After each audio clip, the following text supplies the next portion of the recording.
Pour vos travaux de terrassement et d'assainissement, faites confiance à Célange TP, à Humbécourt, votre spécialiste dans la pose de microstations agréées à moindre coût. Célange TP, c'est plus de 20 ans d'expérience à votre service. Contactez-nous au 03 25 06 28 90 ou rendez-vous sur notre site entreprise-assainissement-haute-marne.fr.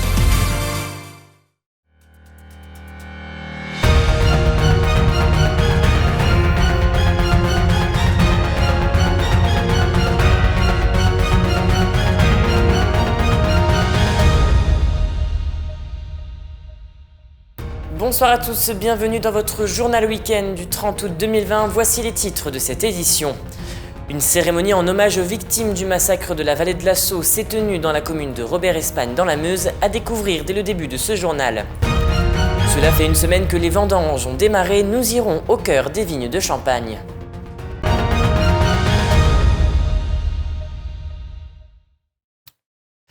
Je vous le disais en titre, hier, la préfète du département de la Meuse, Pascale Trimbach, était dans la commune de Robert-Espagne dans le cadre d'une cérémonie d'hommage aux victimes du massacre de la vallée de la Saulx qui s'est produit le 29 août 1944 durant la Seconde Guerre mondiale. Une cérémonie qui s'est déroulée en présence des familles des victimes, des personnalités civiles, religieuses et militaires. Regardez ce reportage réalisé avec Lisa Lamorlette. Ce samedi 29 août, une cérémonie d'hommage aux victimes du massacre de la vallée de la Saulx s'est tenue au tertre des fusillés de Robert-Espagne. Ce fait historique s'est produit le 29 août 1944 durant la Seconde Guerre mondiale. Des troupes de soldats envoyées par Hitler sont arrivées la veille dans la vallée de la Saulx avec pour principale mission freiner les troupes américaines.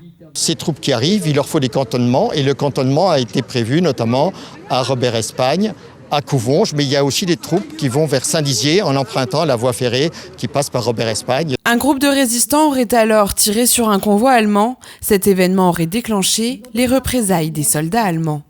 Les 4 villages de la vallée de la Saulx, ils les encerclent, ils interdisent d'en sortir aux hommes surtout, et ils laissent entrer d'autres hommes, le cas échéant.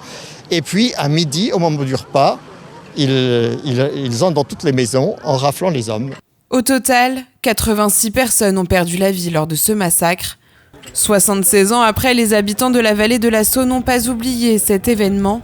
Tous les 2 ans, une cérémonie en hommage aux victimes est organisée. Ce que j'avais peur cette année, c'est avec le Covid-19, qu'on mette en comité restreint. Et ne pas laisser les familles venir devant leurs victimes, c'est quand même quelque chose. Et tous les ans, de toute façon, c'est des cérémonies aussi importantes qu'on a. Vous avez vu, on avait mis 200 chaises. Apparemment, il y en avait encore pas assez cette année. Cette cérémonie a été présidée par la préfète de la Meuse, Pascale Trimbach, qui est très attachée à la mémoire nationale. Par-delà les vicissitudes, les difficultés du quotidien, l'histoire avec un grand H se perpétue et chacun, localement, a à cœur de la rappeler et de la commémorer pour mieux construire notre avenir. Parents et enfants ont donc pu assister à cet hommage. Ceux qui le souhaitaient ont pu déposer une fleur sur le monument aux morts. Un moment de recueil donc, pour ne jamais oublier ces martyrs de la vallée de la Saulx.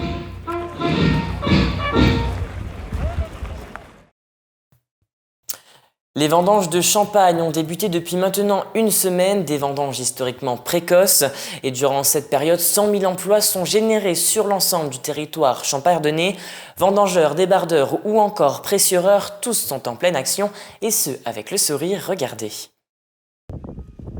Les vendanges ont démarré sur les chapeaux de roue cette année avec 3 semaines d'avance par rapport au calendrier habituel. À Bassuet, dans la Marne, cela fait désormais une semaine que les quelques 36 vendangeurs s'affairent dans les vignes. On a démarré donc le 22 août, donc ce qui est comme 2018, une des années les plus précoces.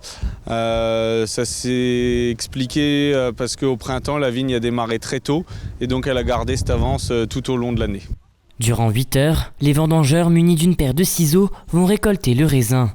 Thomas, un jeune étudiant, y participe pour la seconde fois. Le matin, on se lève assez tôt, puis on vient ici. Un peu mal le dos, forcément, il n'y a pas le choix, c'est la vie.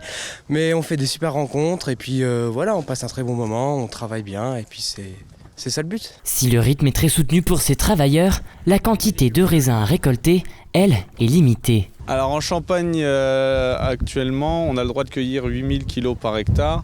Donc nous, pour l'instant, on a environ cueilli 24 000, 25 000 kg par jour.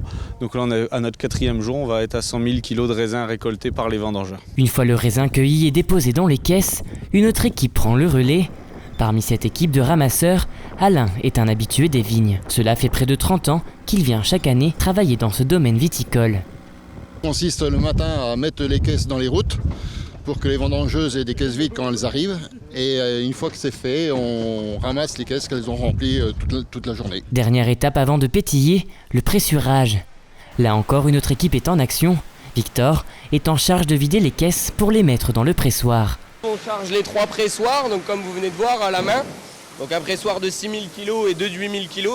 Une fois qu'ils sont en route, ils tournent pour environ 3h30. C'est assez physique, mais voilà, les premiers jours c'est dur, les muscles ils se remettent et puis après c'est parti pour la semaine. Mais avant de pouvoir trinquer une coupe à la main, le champagne devra être transformé en vin blanc par une fermentation alcoolique. Ensuite, ce vin blanc il va vieillir quelques mois en cuve et il sera mis en bouteille pour la seconde fermentation qui fera l'effervescence aux environs du mois de mars. C'est parti pour 3 années de sommeil en cave, puisque pour les vins de la vendange 2020, le champagne ne pourra être consommé qu'en 2023. Il faudra donc s'armer de patience avant de faire sauter le bouchon. Et c'est la fin de cette édition, merci de l'avoir suivi. Dans un instant, votre météo de demain avec de la pluie en ce début de semaine. Très belle soirée à vous. Toute l'actualité qui vous concerne, à voir ou à revoir, dès maintenant sur puissancetélévision.fr et sur notre application mobile. C'est quoi ici? 3 ou 4? Si c'est 4. 4? C'est pas 2 ici? 2? Il me semble que c'est 4. 4, 2, vite là, je vais passer pour je sais pas quoi. Non, c'est 4. 4, c'est possible. Ouais, je suis presque sûr. Sûr? 4. 4. Salut. Salut. Et non, ici la bise c'est 3. Passons un bon été avec les bons réflexes. Cet été, le virus circule toujours. Ensemble, continuons d'appliquer les gestes barrières. Ceci est un message du ministère des Solidarités et de la Santé.